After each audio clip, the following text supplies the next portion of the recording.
Welcome to KRR kitchen. இன்றைக்கி நம்ம கிச்சனில் நல்ல ஒரு அருமையான கார சட்னி தான் பார்க்க போகிறோம். இந்த கார சட்னி பார்த்திங்கன்னா ஹோட்டலில் கிடைக்கக்கூடிய கார சட்னி தான் இன்றைக்கி எப்படி செய்கிறதுன்னு பார்க்க போகிறோம். ஹோட்டலில் கிடைக்கக்கூடிய அந்த டேஸ்ட்டு வரணும் அப்படின்னாக்கா ஒரு சில பொருள்லாம் சேர்த்து அரைப்பாங்க.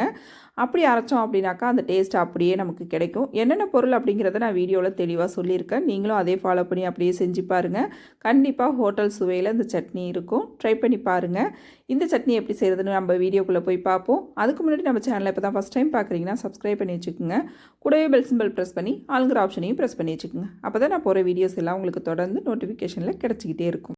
இப்போ சட்னி செய்யறதுக்கு அடுப்பில் ஒரு கடாய் வச்சுருக்கேன். ஒரு 2 டீஸ்பூன் அளவுக்கு எண்ணெய் சேர்த்துக்குவோம். எண்ணெய் நல்லா காஞ்சதுக்கு அப்புறம் பார்த்திங்கன்னா இதில் 1 டேபிள் ஸ்பூன் அளவுக்கு கடலைப்பருப்பு சேர்த்துக்கிறேன். அதே போல் 1 டேபிள் ஸ்பூன் அளவுக்கு உளுத்தம்பருப்பு சேர்த்துக்கிறேன். இப்போ இந்த 2 பருப்பும் பார்த்திங்கன்னா நல்லா பொன்னிறமாக வறுபட்டு வரட்டும். நல்லா செவந்து வறுபட்டு வரணும். அப்போ தான் அதோட டேஸ்ட் நமக்கு நல்லாயிருக்கும். அடுப்பை வந்து மீடியம் ஃப்ளேமில் வச்சுட்டு நல்லா வறுத்து எடுத்துக்கோங்க. 2 பருப்பும் இந்த எண்ணெயில் நல்லா வறுபட்டு வரணும். நல்லா வறுபட்டதுக்கு அப்புறம் பார்த்திங்கன்னா காரத்துக்கு தகுந்த அளவு வரமிளகாய் சேர்த்துக்குங்க. நான் இன்றைக்கி ஒரு 6 வரமிளகாய் சேர்த்துருக்கேன். நல்லா மிளகாயும் வறுபட்டதுக்கு அப்புறம் பார்த்திங்கன்னா இதில் மீடியம் சைஸில் உள்ள ஒரு 2 பெரிய வெங்காயம் கட் பண்ணி வச்சுருக்கேன். அதை சேர்த்துக்கிறேன். ஒரு 5-6 பூண்டுப்பல், ஒரே ஒரு தக்காளி பழம் சேர்த்துக்கிறேன். இப்போ சேர்த்து இந்த வெங்காயம் தக்காளி பழம் எல்லாம் நல்லா வதங்கி வரட்டும். நல்லா இதெல்லாம் நல்லா வதங்கி வந்ததுக்கப்புறம் இது கூட பார்த்திங்கன்னா ஒரு சில பொருள்லாம் நம்ம சேர்க்க போகிறோம். அதுதான் இந்த சட்னிக்கு நல்ல டேஸ்ட்டு கொடுக்கும். இப்போ வெங்காயம் தக்காளி பழம் பாருங்கள் நல்லா வதங்கி வந்துருச்சு. இதில் பார்த்திங்கன்னா கொஞ்சமாக கொத்தமல்லி தழை சேர்த்துக்குங்க. ஒரு கொத்த அளவுக்கு சேர்த்திங்கன்னா போதும். நல்லா அலசிட்டு சேர்த்துக்குங்க. அதே போல் ஒரு 10-12 புதினா இலை, ஒரு கொத்த அளவுக்கு கருவேப்பிலை சேர்த்துக்குங்க. ஒரு சின்ன துண்டு புளி சேர்த்து இப்போ இதையும் நல்லா வதக்கி விட்டுக்குங்க. நம்ம சேர்த்து அந்த கருவேப்பிலை, கொத்தமல்லி, புதினா எல்லாம் சேர்ந்து நல்லா வதங்கி வரட்டும். இது கூடவே பார்த்திங்கன்னா கடைசியாக ஒரு 2 டேபிள் ஸ்பூன் அளவுக்கு தேங்காய் துருவல் சேர்த்துக்குங்க. தேங்காய் வந்து அதிகமாக சேர்த்துடக்கூடாது. கம்மியான அளவு தான் சேர்க்கணும். அதிகமாக சேர்த்திங்கன்னா நமக்கு தேங்காய் சட்னி மாதிரி மாறிடும்.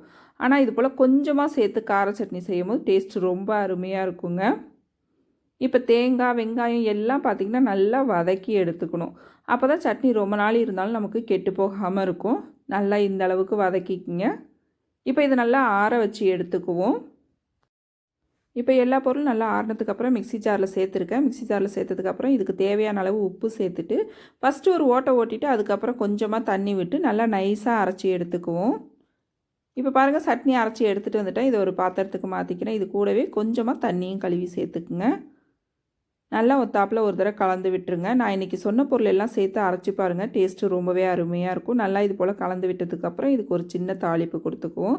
அதுக்கு பார்த்திங்கன்னா அடுப்பில் ஒரு கடாய் வச்சுருக்கேன். அதில் வந்து ஒரு 2 டீஸ்பூன் அளவுக்கு எண்ணெய் சேர்த்ததுக்கப்புறம் 1 டீஸ்பூன் கடுகு உளுந்து சேர்த்து நல்லா பொரிய விட்டுக்குங்க. இந்த கடுகு உளுந்து பார்த்திங்கன்னா நல்லா பொரிஞ்சு வரணும். அப்போ தான் சட்னிக்கு நல்ல வாசனையும் டேஸ்ட்டும் கொடுக்கும். பொரிஞ்சதுக்கப்புறம் ஒரு கொத்து கருவேப்பிலை, கொஞ்சமாக பெருங்காயத்தூள், ஒரே ஒரு வரமிளகாய் கிள்ளிட்டு வச்சுருக்கேன். அதையும் சேர்த்துக்கிறேன். நல்லா கலந்து விட்டு இப்போ இந்த தாளிப்பை நம்ம சட்னி கூட சேர்த்துக்குவோம். நல்லா சட்னி கூட சேர்த்ததுக்கப்புறம் கலந்து விட்டிங்க அப்படின்னாக்கா ரொம்ப சூப்பராக அருமையாக ரெடி ஆகிடும் நம்மளோட கார சட்னி. ரொம்ப அருமையாக இருக்குங்க டேஸ்ட்டு. கண்டிப்பாக இந்த மெத்தடில் ட்ரை பண்ணி பாருங்கள். இட்லி, தோசை, சப்பாத்தின்னு எல்லாத்துக்கும் வச்சு சாப்பிட்லாம். சூப்பராக இருக்கும். ட்ரை பண்ணி பார்த்துட்டு எப்படி இருக்குன்னு எனக்கு கமெண்ட் பண்ணுங்கள். என்னோட இந்த ரெசிபி பிடிச்சிருந்ததுலாம் லைக் பண்ணுங்கள், ஷேர் பண்ணுங்கள். மறக்காமல் நம்ம கேஆர்ஆர் கிச்சனை சப்ஸ்கிரைப் பண்ணி வச்சுக்கோங்க. நாளைக்கு வேறு ஒரு ரெசிபியோடு சந்திப்போம். தேங்க்ஸ் ஃபார் வாட்சிங்.